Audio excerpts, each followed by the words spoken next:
Hello दोस्तों, मेरा नाम मनीष कुमार है। मेरा CL 23 में 81 रैंक का है। मैं आपको ना एक रफली आइडिया दूंगा, ठीक है, कि कट ऑफ जाने का चांस इस बार कितना है। देखो, कट ऑफ ना बहुत सारे फैक्टरों पे डिपेंड करता है, ठीक है। पेपर का लेवल, नंबर ऑफ, सबसे बड़ा इंपॉर्टेंट फैक्टर तो है कि नंबर ऑफ वैकेंसी कितनी है, और पेपर का लेवल कैसा है, लोग पेपर में परफॉर्म कैसा किए हैं, और वो कितने लोगों को मेंस के लिए ले रहा है, ठीक है। क्योंकि कभी SSC का कोई भरोसा नहीं रहता। पहले 15 गुना लेता था, फिर बीच में 12-13 गुना लेता था। अभी पिछले बार तो 8.5 गुना ही लिया है, ठीक है, 8.4 टाइम से लिया है। तो इस बार कितने गुना लेता है? पिछले बार क्या था कि उसको वैकेंसी काफ़ी कम थी, ठीक है। तो सबसे बड़ा फैक्टर तो ये है कि वैकेंसी पिछले बार 7,500 के आसपास थी, बाद में और घट गई थी, और इस बार वैकेंसी 17,500 के आसपास है।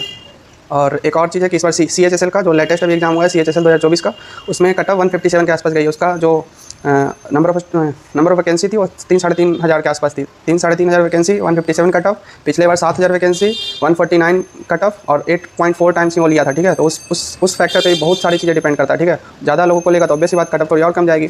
तो इस बार वैकेंसी 7,000 के 2.5 गुना है, 17,500। जो CHSL में 3-3.5 हज़ार थी, उसके लगभग 5-6 गुना है। और कितने लोगों को लेगी वो तो SSC ही जानता है, ठीक है।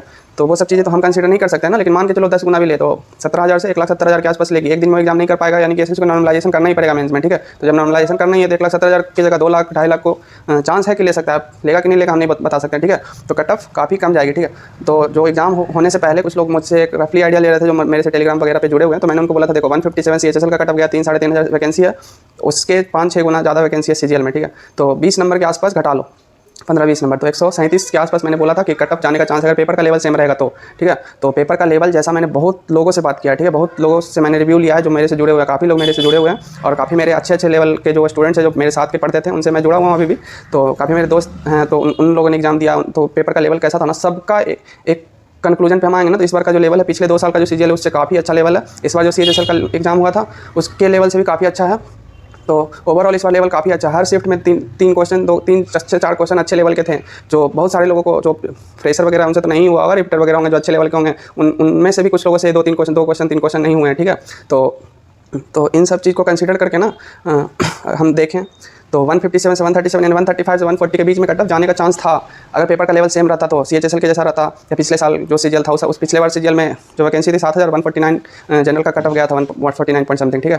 तो इस बार वैकेंसी ज़्यादा होने के कारण ऑब्वियस सी बात है कि कट ऑफ और नंबर ऑफ स्टूडेंट जो मेंस के लिए क्वालिफाई करेंगे वो भी जो फैक्टर से मल्टीप्लाई करेगा, इस बार SSC चांस है कि ज़्यादा से करे, क्योंकि कोई रीज़न नहीं है कम करने का। पिछले बार एक रीज़न था कि वो एक दिन में एग्जाम करवाना चाहता था, तो नॉर्मलाइजेशन नहीं करना चाह रहा था, तो कम स्टूडेंट को थोड़ा और कम कर दिया था उसने, ठीक है। तो इस बार उसको नॉर्मलाइजेशन करना पड़ेगा, एक से ज़्यादा दिन उसको लगेगा ही, क्योंकि 1,50,000, 60,000, 70,000 लोगों को एक दिन में एग्जाम नहीं करवा सकता, ठीक है।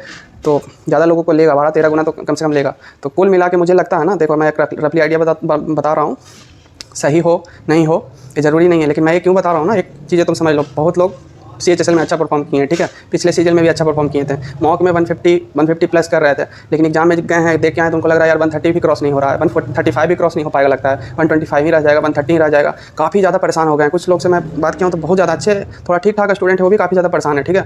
तो थोड़ा सा मैं उनको समझाया हूँ, और आप लोगों को भी थोड़ा रिलैक्स फील हो, थोड़ा अच्छा फील हो, थोड़ा आप सूद करने का मैं ट्राई कर रहा हूँ, इसलिए मैं ये सब चीज़ें कर रहा हूँ, ठीक है। तो और जेन्युइन चीज़ बता रहा हूँ, ऐसा नहीं है कि मैं फर्जी कुछ बोल रहा हूँ कि 110 कट ऑफ चल जाएगा, 90 कट ऑफ चल जाएगा तुमको ठीक करने के लिए। तो एक सही हो सकता है, जिसके होने का चांस बहुत ज़्यादा है, ये कट ऑफ 130 के आसपास रहेगा, 135 से नीचे जाएगा। पहले जो पेपर का लेवल अगर सेम रहता तो 135 से थोड़ा प्लस जाने का चांस रहता, लेकिन पेपर का लेवल टफ होने के कारण, और जो नंबर ऑफ स्टूडेंट देखो कितना लेता है, ज़्यादा लेगा, मैक्सिमम चांस है कि ज़्यादा लेगा, तो कट ऑफ 130 के आसपास जाएगा, ठीक है। 130 से 135 के बीच में जाने का चांस मैक्सिमम है, हो सकता है कि 130 से भी नीचे चला जाएगा, वो 15 गुना ले ले तो, ठीक है।